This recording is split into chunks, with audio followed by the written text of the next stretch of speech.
The power of creative dreaming. Achieving a dream should not be about indulging in bad habits. A true dream creates, not destroys. We need to learn to avoid false dreams.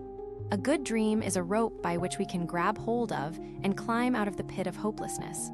Don't be afraid to dream. Take examples from people who have realized dreams. Dream big. Bypass the traps of destructive dreams. Not all that glitters is gold. What we think is good may not be. Not every dream will be for good. For example, a person with an alcohol addiction dreams of another bottle instead of quitting drinking. Can such a person be encouraged to pursue a dream? The dream must be creative. Otherwise, the achievement of a destructive dream will be disappointment leading to destruction. Responsible understanding of the consequences of our actions can protect us from destructive desires. Vain hopes. How many of the attendees of business seminars and business schools have achieved success? A few. On the contrary, among those who have achieved success, there are people who have not received education.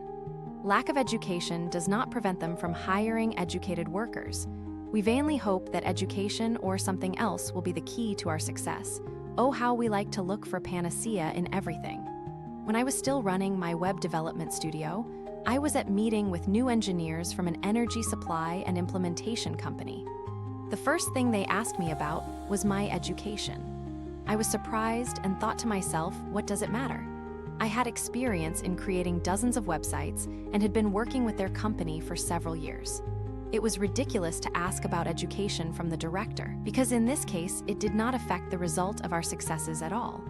They are used to seeing a crust as the way to a cherished position. At the level above the rank-and-file employee, there are other market principles. We have already implemented an internet solution, which quickly paid off and brought many orders. The fork in the hiring of ordinary employees through an educational diploma shows the importance of this. For the employer, it is important that the employee understands his subject, so that he does not have to be taught at his own expense what he should know. And the crust is an indicator that a person is diligent, ready to learn and achieve results in hard work. This is more a reflection of the character and necessary qualities of the employee than an indicator of an ideal candidate for the position. After all, agree that people with diplomas from other specialties are hired for positions, so the specialty itself is not a necessary factor. The labor market is the same old market where they want to hire better talent for less money. It has long been the norm for an illiterate business owner to hire literate workers with college degrees. On paper, the latter is smarter. In reality, the former gets all the profits and pays the wages the former. Many positions are distributed by nepotism. All these are indicators of the deceptive panacea of the role of education. In reality, if it is well, if not, not so terrible. At the end of circumstances have a big impact on our lives. A standard situation when people who have made a fortune explain success due to their own diligence, perseverance, and talent. But among them, there are not many really worthy people. In fact, talented people do not often achieve wealth. Some of them even spend their days in poverty. How can this be explained? Researchers from the University of Catania in Italy decided to find the answer. Alessandro Placino, author of the study and lead researcher at the Department of Physics and Astronomy, said we noticed a clear mathematical discrepancy. It is well known that fate endows people with talent and intelligence based on the Gaussian distribution that is, with equal probability, this gift can go to any newborn. At the same time, the distribution of wealth usually follows Pareto's law. In general terms, it states 20% of effort produces 80% of the result, and the remaining 80% of effort produces only 20% of the result. In economics, this means that 80% of all wealth in a society belongs to 20% of the population, and the remaining 20% of capital is shared by 80% of citizens. But in reality, the gap is much larger today. The top 8 people on the Forbes list have the same capital as the 6 billion least wealthy people who make up half of humanity. We hypothesized that this disparity between the distribution of talent and wealth exists due to some factor. By creating a virtual model of society, the researchers found that intelligence, persistence, and skill do not determine great advancement. In a computer-recreated model of a digital village of 1,000 people, everyone was endowed with equal startup capital. but scientists gave each resident different talents: willpower, resourcefulness, and other qualities. The life simulation calculated the interaction and influence of good and not so good circumstances. The mission of the villager was to make as much money as possible. After 40 virtual years, the bulk of the money ended up in the pockets of a small group of residents. It is reasonable to assume that they were the most talented and intelligent, but in fact they are not. The vast majority of them were of very average ability. They were just lucky. We found a direct correlation between success and fate, explains Alessandro Placino. It's a myth that society rewards only the brightest and cleverest. Our experiment has shown that luck, good fortune, the ability to be in the right place at the right time, that's what makes people winners. Of course, you need to have diligence and ingenuity to take advantage of favorable circumstances. But among those who achieved triumph in the virtual world, there were a lot of dabblers of fate who did not have outstanding individual qualities, and too few gifted individuals. If you look at the realities of life, this is how it turns out. If you are so smart, why are you so poor? The answer is, a poor man is not one who has not a penny in his pocket, but one who has no dreams. Socrates. Writer and business coach Brian Tracy said, "These days, more than ever before, the ability to make the right choices is of particular importance. As soon as you learn to identify the main task at any moment without mistakes, to take up it boldly, to finish it well and quickly, you will immediately realize how it affects your success, perhaps even more than experience and qualifications." An ordinary person with no special talents, but who has managed to develop the habit of prioritizing clearly and getting important tasks done quickly, can give 100 points ahead of a genius who rants a lot, makes outstanding plans, but doesn't finish much. Everyone is familiar with Microsoft. Its founder went to Harvard University at age 18. After 2 years, Bill Gates was a dropout and went straight into software creation. It was only at the age of 52 that Bill became a Harvard graduate. Those who wanted to follow the proven path got an education, but did not achieve the same results as Gates. Tabloids recognized him from 1996 to 2007, and from 2009 to 2017, as the richest man on the planet, according to Forbes magazine. A businessman's responsibility for hired employees can pay off with a big income, or, on the contrary, bring big losses. Did the young programmer manage to achieve everything by himself? Few people know that Bill's great-grandfather was a mayor and senator. His grandfather was a vice president of the National Bank. His father, William Henry Gates Roman II, was president of the Seattle and King County Bar Associations and the Washington State Bar Association. He served on the boards of many Northwest organizations, including the Greater Seattle Chamber of Commerce, King County United Way, and Planned Parenthood. Bill Gates' mom, Mary Maxwell Gates, is the first woman to serve on the National Executive Committee of the United Way. She is the first woman to serve on the board of directors of First Interstate Bank of Washington, D.C.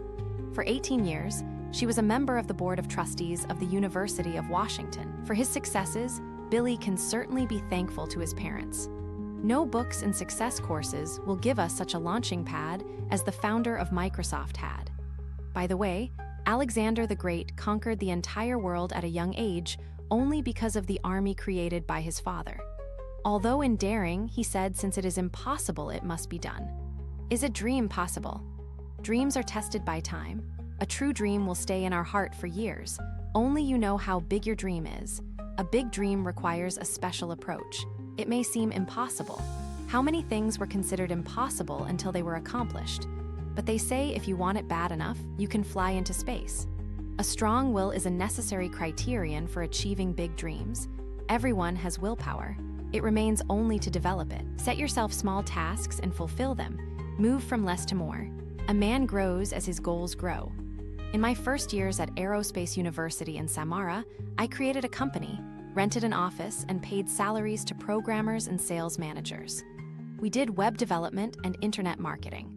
It was not an easy time. With my wife, we were expecting a baby, and moving from a dormitory to an apartment, all expenses were tangible. There were no relatives or influential acquaintances in the new big city. We had to achieve everything on our own with prayers and God's help. I wanted to gain life experience and use it in the future. The investment in the future justified itself. At that time, I had false hopes. inspired by polished biographies from publications such as Forbes. Today, I understand why, with maximum hard work, some reach such heights as Bill, while others are still working in the sweat of their brow. It's not only about personal qualities, but also about the launching pad. Whatever the rocket, it's launched from a spaceport. But how did it happen that, after entering the university, I created a small business on my own money? It's because I had a launch pad, too. I remember when I was about 12 years old, my grandfather and I were growing cucumbers and carrots in the town of Satka, in the Urals. My grandfather and grandmother lived in a private house. I helped to go and sell vegetables at the market. Sometimes Grandpa Anatoly would send me alone with groceries. I would go to the neighboring store and sell weighed bags of cucumbers at the entrance. Sometimes I even managed to sell everything still on the way. Once when I was selling carrots at the market, a bully, came up to me. He looked at me and spit on the carrots. I scolded him and he walked away. I don't know what was going through his head. Envy or stupidity, or a failure to conform to stereotypes after meeting a small vegetable vendor at the market. What's certain is that he had a different launching pad. It wasn't easy in the dashing 90s. My father went to prison, my mother broke up with him, and we moved to Balikovo on the Volga.